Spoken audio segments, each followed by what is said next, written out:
This is dedicated to all those crazy bargain kings out there that sell, Crazy Joe's, Crazy etc. Talk about lies and advertising. The other day I went to Crazy Kev's Bargain Kingdom, and there was Crazy Kev. Only he wore no squirty flower, no propeller hat, no spinning bow tie. In fact, far from being crazy, he seemed the very model of sober, besuited sanity. I shook his hand, hoping for the jolt of a joy buzzer. But nah, not even that. "Can I help you, sir?" he beamed. "Well, I was after a pine footstool," I said. "But first, I gotta ask, are you really Crazy Kev? I mean the same Crazy Kev who in his TV ads drives a fire engine through a plate glass window?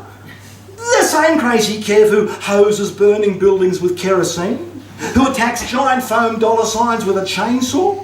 Rides a wrecking ball into a wall? Gets shot with a tranquilizer gun and carted off in a straitjacket screaming, 'Everything must go! Even me!'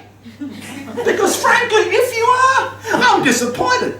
Your sign outside reads, 'Crazy Kev's Bargain Kingdom.' And while there do appear to be a certain number of bargains, I see scant evidence of the advertised craziness.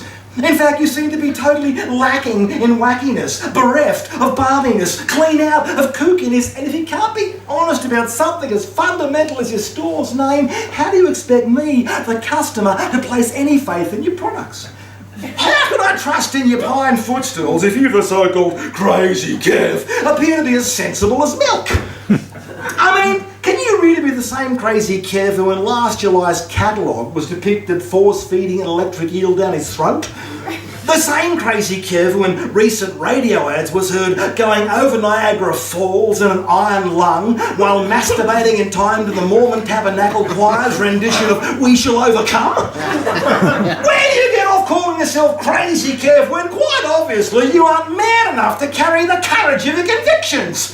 How do you sleep at night? How do you look your children in the eyes? Jesus doesn't like people who tell lies, Kevin, especially lies to little children. So tell me, for the last time, are you or are you not the same Crazy Kev who in his TV ads appears chained naked in the cage in the middle of his store, fed on pig scraps, prodded with a hot poker, pissing and throwing his own shit at the public, bashing his head against the bars of the cage and shrieking like a wounded baboon, "I gotta be nuts! I gotta be nuts! I gotta be nuts!"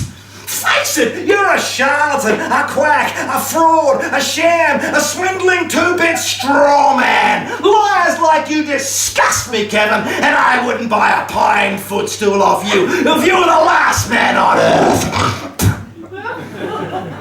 He said, "I'm sorry you feel that way, sir, but this is the Commonwealth Bank." Crazy Kev's is right next door.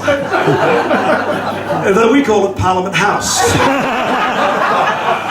But since you're here, maybe you'd care to take advantage of one of our many crazy home loan rates. I said you gotta be joking. But I'll tell you what, I'll give you $5 for that footstool. Thank you.